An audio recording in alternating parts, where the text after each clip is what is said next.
தேர்தல் வாக்குறுதிகளில் இலவச திட்டங்கள் வந்துட்டு அட்ராக்டிவாக இருக்குமா, இல்லை ஆக்கப்பூர்வமான திட்டங்கள் வந்துட்டு அட்ராக்டிவாக இருக்குமா? நடுநிலை வாக்காளர்கள் ஆக்கப்பூர்வமான திட்டங்கள் அட்ராக்டிவாக இருந்துச்சுன்னா பிஜேபி தமிழ்நாட்டில் எங்கே எந்த பாடுபடுது? அதெல்லாம் ஆகாது. ஆக்கப்பூர்வமான திட்டங்கள் வந்து பின்னாடி, ஆக்கப்பூர்வமான திட்டங்கள்ங்கிறது ஒரு மருந்து. அதுக்கு மேலே வந்து ஒரு கேப்சூல் தேவைப்படுது. அதுதான் மாதந்தோறும் பெண்களுக்கு வந்து 2000 ரூபாய் கொடுப்போம், ஆண்களுக்கும் இலவசமாக பஸ் வசதி கொடுப்போம். அதெல்லாம் மேலே உள்ள கேப்சூல், அதெல்லாம் தேவைப்படுது, வேறு வழி இல்லை. சார் வணக்கம்.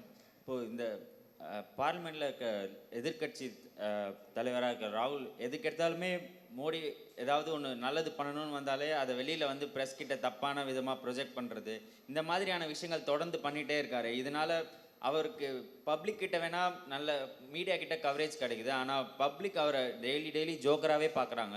ஸோ இது அவருக்கு ஏன் ரியலைஸ் ஆக மாட்டேங்குது? இல்லை இதுக்கு நீங்கள் பார்க்குறீங்கிறது எனக்கு ரொம்ப ஆச்சரியமாக இருக்குது. அது அவர் பார்க்குறதுனால கவலைப்படுறதே இல்லை. அவர் வந்து உடும்பு பிடியில் ஒத்த காலில் நிற்கிறாரு. தவறான நெரேட்டிவ்கள் எப்பவுமே ஃபெயிலியர் ஆகும். அதில் வந்து சரியில்லை. பாஜகவை வெல்வதற்கு, நரேந்திர மோடியை தோற்கடிப்பதற்கு எளிமையான வழிகள் இருக்கின்றன. அது வந்து இவர்கள்ட்ட வந்து அது வராது. ஏன்னா அவங்க வந்து வேறு மாதிரியான வழியிலே ட்ரை பண்ணி பார்த்துட்டாங்க.